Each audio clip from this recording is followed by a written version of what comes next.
अंबरनाथ पूर्वेच्या अटल उद्यानात सदोष बॅडमिंटन कोर्ट तयार करण्यात आल्याचा दावा करण्यात आला होता। अखेर इतर खेळाडूंनीच सदोष सिंथेटिक कोर्टबाबतचे दावे फेटाळले असून स्थानिक नगरसेविका अपर्णा भोईर यांनी देखील उद्यानात सुरू असलेल्या कामांची पाहणी करत उद्यानात सुरू असलेल्या कामांच्या दर्जाबाबतचे आरोप फेटाळले आहेत। कल्याण लोकसभेचे खासदार डॉक्टर श्रीकांत शिंदे यांच्या पुढाकाराने जवळपास 5 कोटींच्या निधीतून उद्यानाचे पुनर्विकासाचं कार्य सुरू आहे। मात्र काही खेळाडूंनी उद्यानातील सिंथेटिक कोर्टच्या दर्जाबाबत प्रश्नचिन्ह उपस्थित केलं होतं। याबाबत खुद्द इतर खेळाडूंनीच हे सर्व दावे फेटाळले आहेत। तसंच खासदार डॉक्टर श्रीकांत शिंदे यांच्या पुढाकाराने उत्कृष्ट असं बॅडमिंटन कोर्ट आणि उद्यानाचं सुशोभीकरण करण्यात येत असल्याची प्रतिक्रिया दिली आहे। मी निलेश प्रभुळकर, मी कांसई साई विभागमध्ये राहणारा।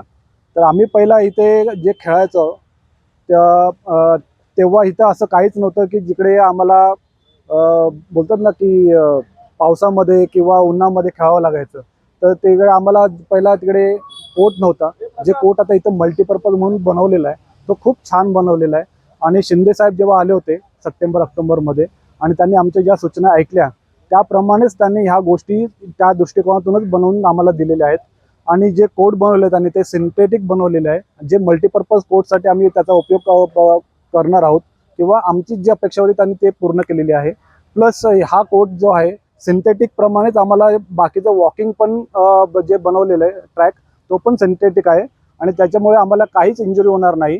आणि पावसाच्या दृष्टिकोनातून पण ह्या गोष्टी त्यांनी त्याप्रमाणे लक्षात ठेवून त्या गोष्टी बनवून आम्हाला दिलेल्या आहेत। मला असं काहीच वाटत नाही की जिकडे ह्या गोष्टींसाठी कोणी आक्षेप घेणं गरजेचं आहे, कारण का हे जे त्यांनी सूचना ज्याप्रमाणे दिल्या त्याप्रमाणेच आमच्या सूचना ऐकूनच त्यांनी त्या गोष्टीला कार्य पूर्ण करून दिलेलं आहे आम्हाला। मातीमध्ये घालायचं आता सिंथेटिक झालं एक्झॅक्टली त्यासाठीच त्या दृष्टिकोनातून ऍक्च्युली मी बघितलं आणि कोर्टमध्ये जे मटेरियल वापरलं ते सिंथेटिक आहे आणि ते खूप सॉफ्ट आहे, ज्यामुळे आम्हाला गुडघ्याला इंजुरी होणार नाही किंवा आम्हाला दुखापत होणार नाही आणि त्याप्रमाणे त्यांनी बनवून दिलेलं आहे। तर मला वाटत नाही की यासाठी कोणीही आक्षेप घेणं गरजेचं आहे म्हणून। उद्यानात सिंथेटिक जॉगिंग ट्रॅक, खेळाडूंना विविध खेळ खेळण्यासाठी 2 सिंथेटिक कोर्ट, व्यायाम साहित्य, लहान मुलांसाठी विविध खेळणी, CCTV यंत्रणा आणि आकर्षक फुलझाडांची लागवड करण्यात आली आहे।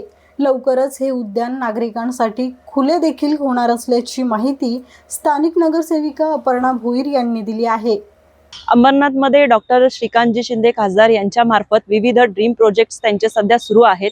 यापैकी एक साई विभागामध्ये उद्यानाचं पुनर्विकासाची काम या ठिकाणी सुरू आहे।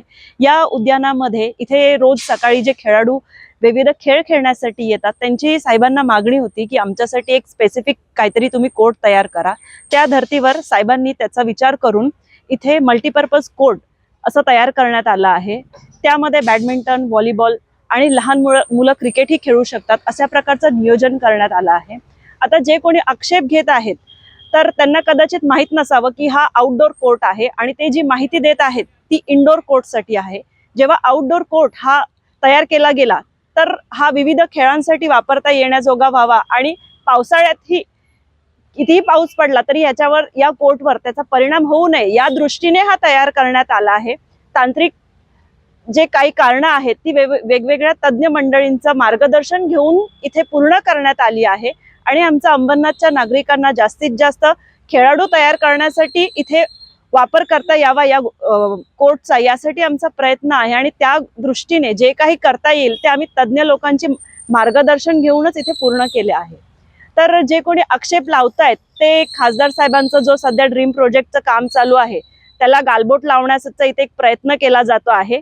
पण मला नाही वाटत आम्ही असं काही होऊन देऊ, कारण हे तज्ञ लोकांच्या मार्गदर्शनाखाली या गार्डनची निर्मिती पुनर्विकास होत आहे आणि हा प्रकल्प लवकरच पूर्ण होऊन नागरिकांच्या सोयीसाठी उपलब्ध करून देण्यात येईल।